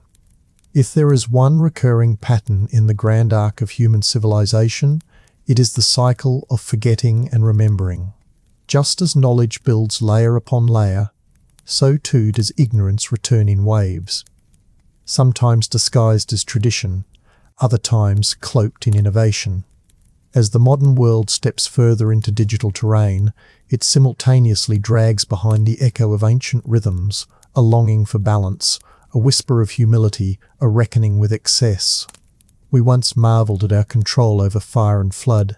Now we tremble at our inability to regulate the climate we've disrupted. But how did we go from worshipping nature to fearing its retaliation? The answer lies in centuries of conquest, colonization, and unchecked extraction. Empires, in their hunger for more land, more gold, more bodies, carved into the earth like it was infinite. Forests were cleared, not just for farming, but to display dominance. Rivers were dammed not only for irrigation, but to exert control over time itself. Somewhere along the line, we mistook dominion for destiny, and by the time we realized we were building on a foundation of sand, the tide had already begun to rise. Still, it would be wrong to assume that all was decay. Even amid this relentless march, people resisted. They reclaimed language, preserved rituals, saved seeds, whispered stories into the ears of children. In quiet corners, knowledge was kept alive. By grandmothers who knew which herbs eased childbirth. By monks who illuminated scrolls through war and fire. By enslaved men and women who sang freedom coded into spirituals. Civilization didn't just grow from pyramids and palaces. It endured through lullabies and recipes, tattoos and totems. As industrialization surged ahead, cities transformed from tight-knit neighborhoods to labyrinths of glass and steel. Skyscrapers sliced the clouds, while underground tunnels mirrored ancient catacombs, only this time filled with electric trains instead of the bones of the dead. We built up and down, fast and wide, until space itself seemed irrelevant. But in the process, the human scale got lost. Streets grew louder, faces grew lonelier, and time itself became currency. Civilization was no longer something you felt, it became something you paid for. And yet cracks formed in the glass. The myth of endless growth began to fray. People asked why progress looked like burnout, why the wealth of the few cost the breath of the many, why the machines that once promised leisure only demanded more speed. The digital age, for all its brilliance, brought its own sickness, a restlessness of the soul. Screens offered connection, but often delivered comparison. Algorithms offered choices, but quietly narrowed vision. In trying to know everything, civilization risked knowing nothing deeply. Still, hope did not vanish. Instead, it took subtler forms. A resurgence of ancestral practices, movements that refused to forget the land, communities that bartered time instead of money, scientists who looked not just to space, but to fungi, coral, and whales for answers. Civilization, once obsessed with conquest, began, albeit hesitantly, to learn the value of coexistence. And as global crises loomed, the lines between history and future blurred. Suddenly, the lessons of the past weren't dusty relics, they were blueprints for survival. The shift wasn't uniform. In some places, history was rewritten to erase harm. In others, it was weaponized to justify it. But where truth persisted, it did so not with fanfare, but with endurance. Museums transformed from halls of conquest to spaces of reflection. Universities began to teach not just who won, but at what cost. Artists turned trauma into resistance. And slowly, painfully, civilization learned a truth older than its oldest ruins, that power without compassion is ruinous, and that knowledge without wisdom is a dangerous kind of blindness. In this reawakening, the role of memory became sacred. Not nostalgia, but remembrance. To remember what it means to be human. To remember the scent of soil before concrete. The stories that shaped a people before borders did. The rituals that honored death as much as life. Civilization was not reborn, but it began to molt, shedding illusions, reclaiming truths. Not all at once, not everywhere, but enough. And through it all, the children watched. They asked why rivers had no fish, why schools taught wars but not peace, why the moon couldn't always be seen in the sky. Civilization's future, it turned out, wasn't in quantum computing or Martian colonies, but in whether it could answer those questions with honesty, whether it could look into the eyes of the next generation and say, "We tried." Because in the end, no matter how vast the cities or how precise the data, civilization lives or dies in the realm of meaning. In whether people feel seen, in whether cultures are respected, in whether love is easier than hate. It's easy to forget this amid blueprints and budgets. But history remembers. Always. And so, civilization stands at the edge. Not of collapse, but of decision. The tools are here. The knowledge is here. What remains is choice. To continue the cycle of rise and ruin, or to write a different chapter. One where progress does not mean forgetting. One where the ruins we leave behind are not warnings, but altars. But what does it mean to write a different chapter? That question haunted the early 21st century, like a ghost hovering behind every innovation, every summit, every promise of a better tomorrow. Progress had become a religion, but its prophets were tired, and the faithful were losing sleep. The same civilization that once celebrated the steam engine and the light bulb now stared blankly at climate reports and mental health statistics. Beneath the glowing screens and endless noise, a quiet truth pulsed like a heartbeat. Something had gone deeply wrong. And yet, paradoxically, never before had so many voices been heard. The rise of digital platforms gave people the power to speak across continents, to challenge old narratives, to unearth buried histories. Indigenous communities streamed ancient ceremonies.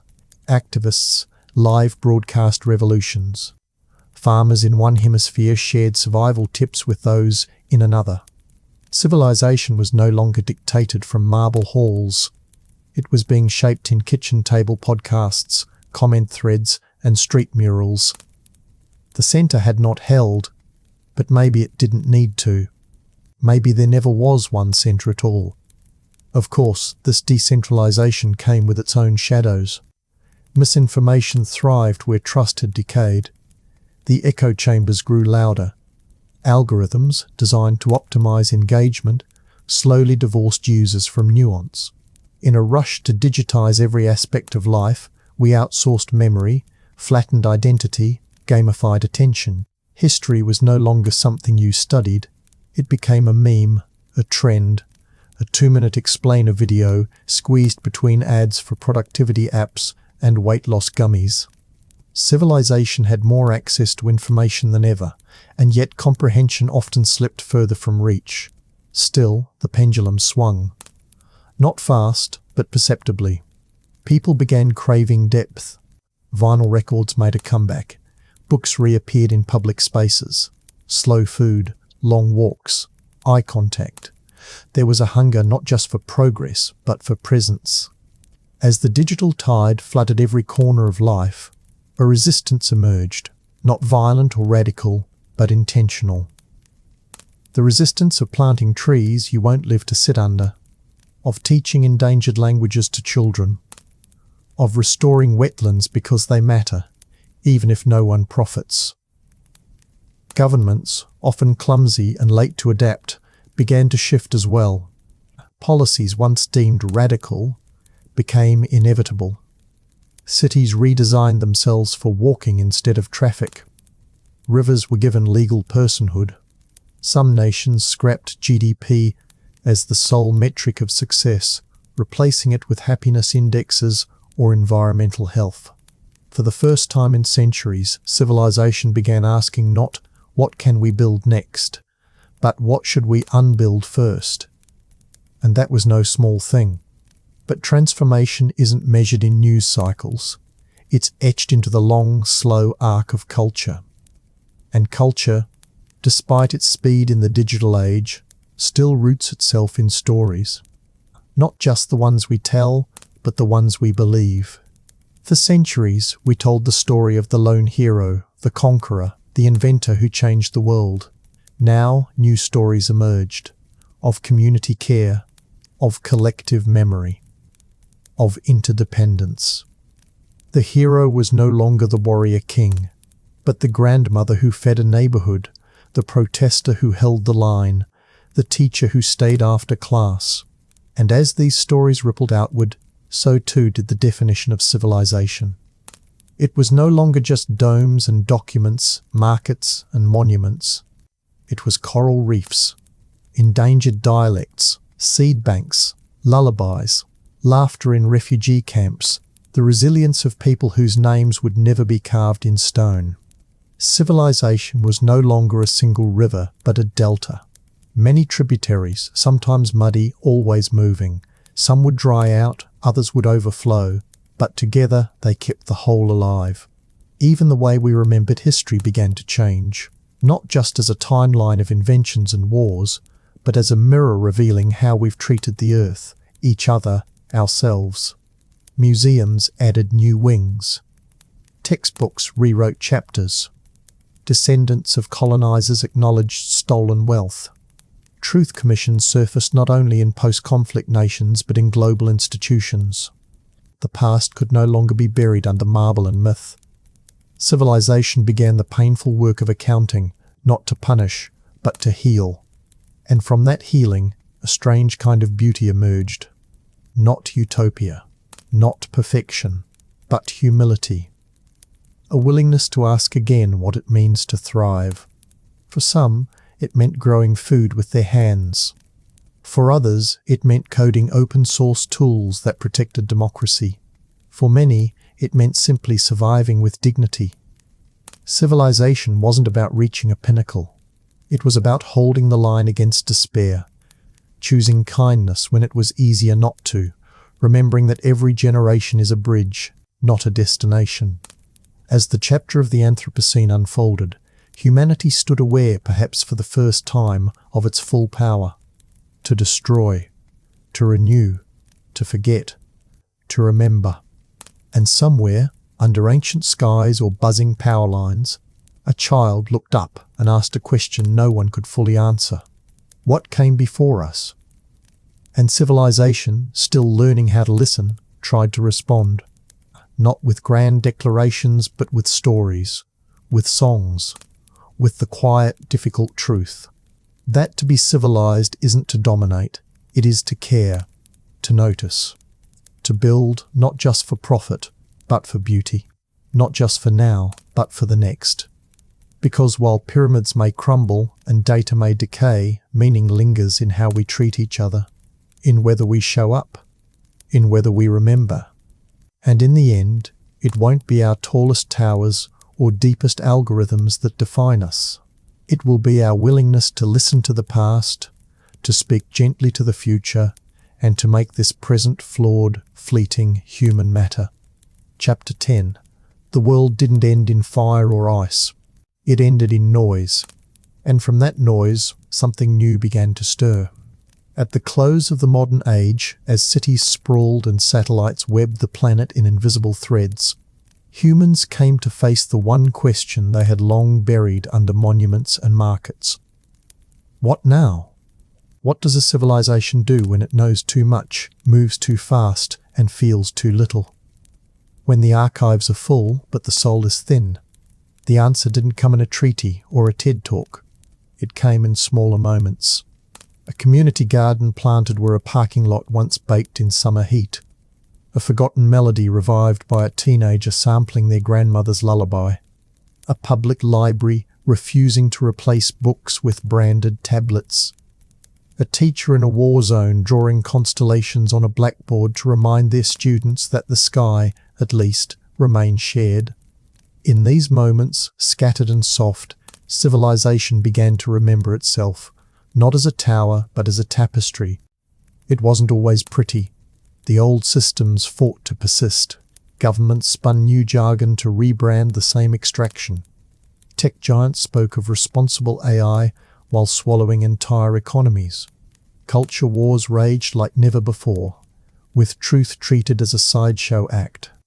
And the planet, patient and powerful, responded, not with words, but with wildfires, rising seas, vanished species, heat that cracked concrete, cold that arrived out of season. Nature had been a silent partner in humanity's journey, but it was silent no more. Still, the human instinct to build didn't fade, it evolved. Architecture turned toward regenerative design.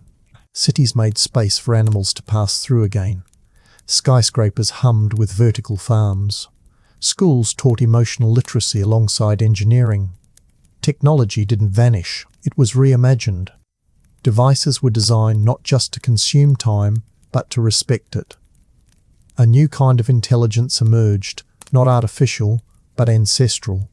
One that valued silence, rest, the dignity of limits. This shift didn't happen everywhere or all at once.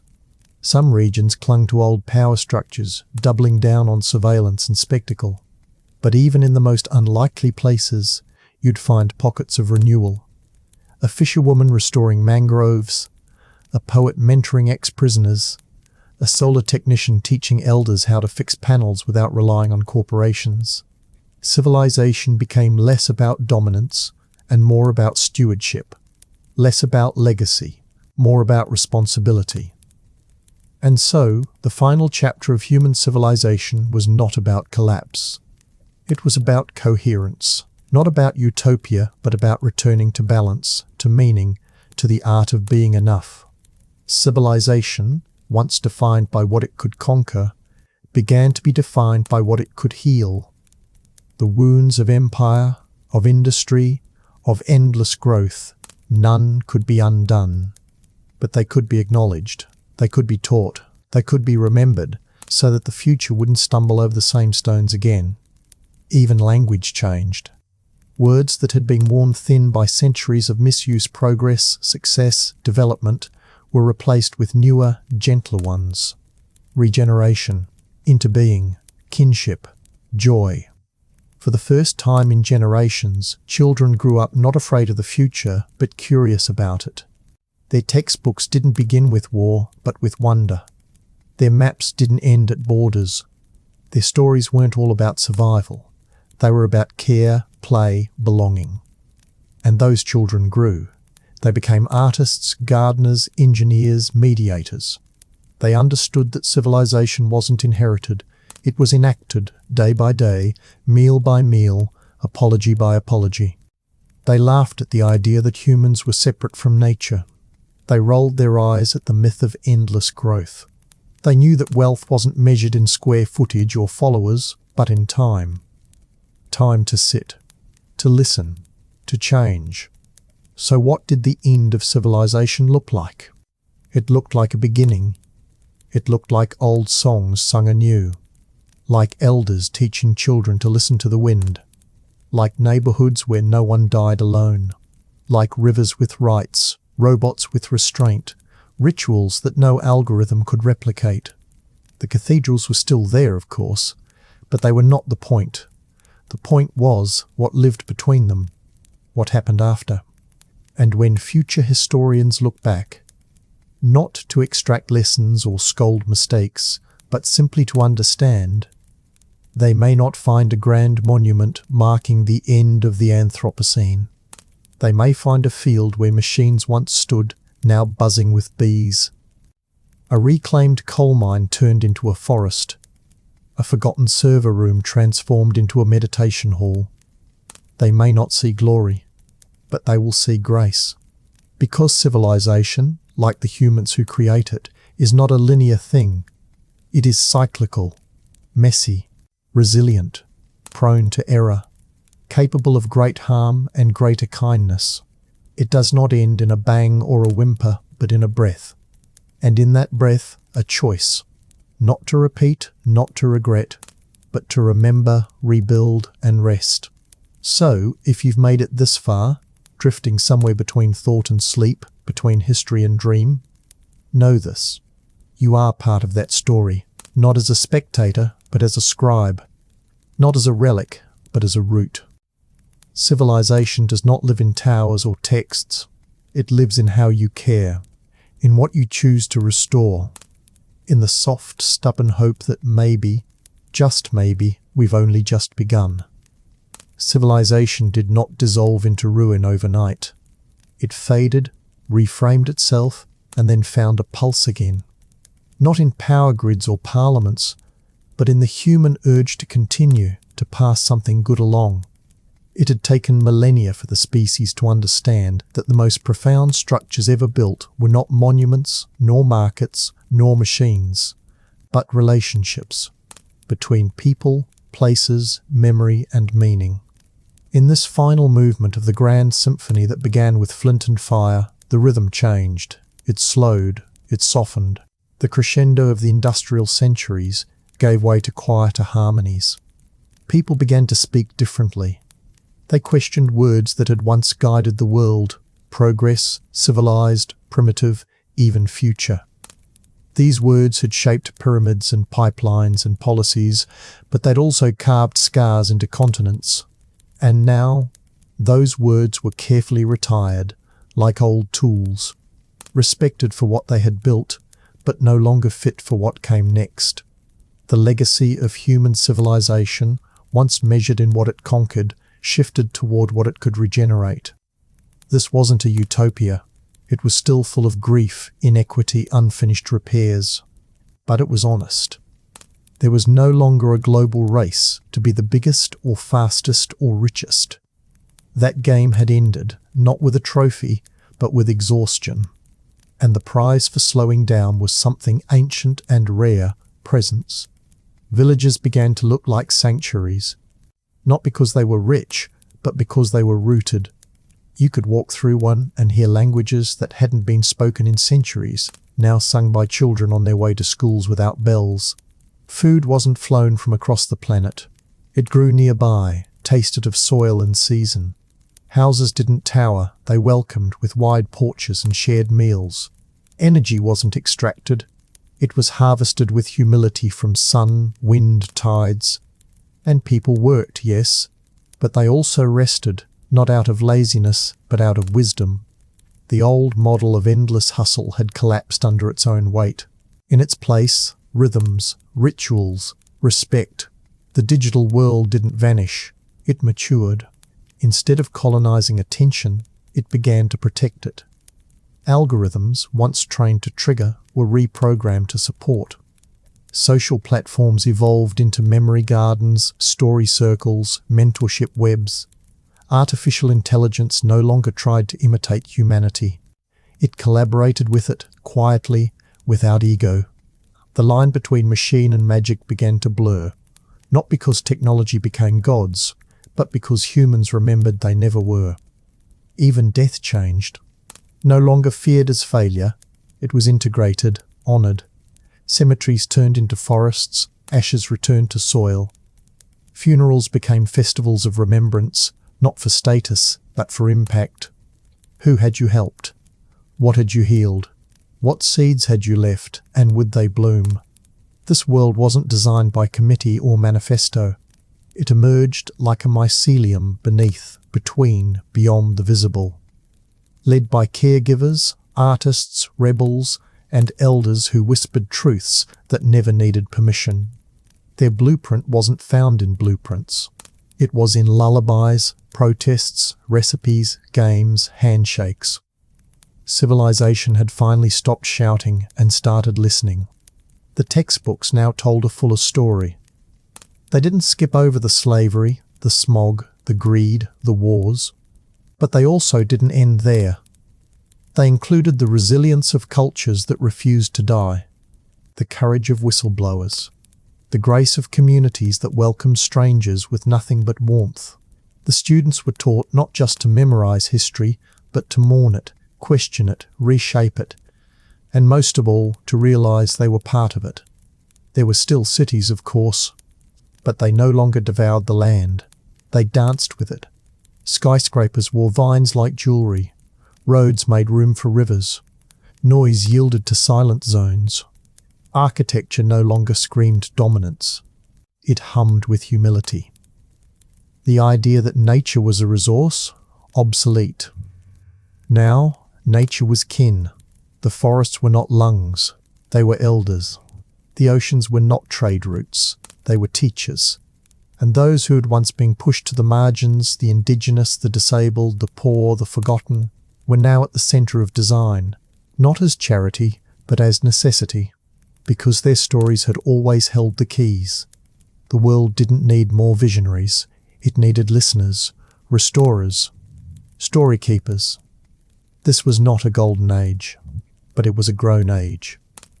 And so, after all the empires, inventions, tragedies and triumphs, after stone, bronze, iron, coal, code, humanity arrived not at a destination, but at a realization. That civilization wasn't something to be built once and for all. It was a practice, a promise renewed every day to live with more kindness than cruelty, to create more beauty than harm, to leave the world not richer but more alive. In the final pages of the human story as we knew it, there were no fireworks, no singular saviours, just a quiet evening somewhere, a child planting a seed beside a grandparent, a breeze moving through a window where once stood a wall, a stranger offering help not for reward, but because they could.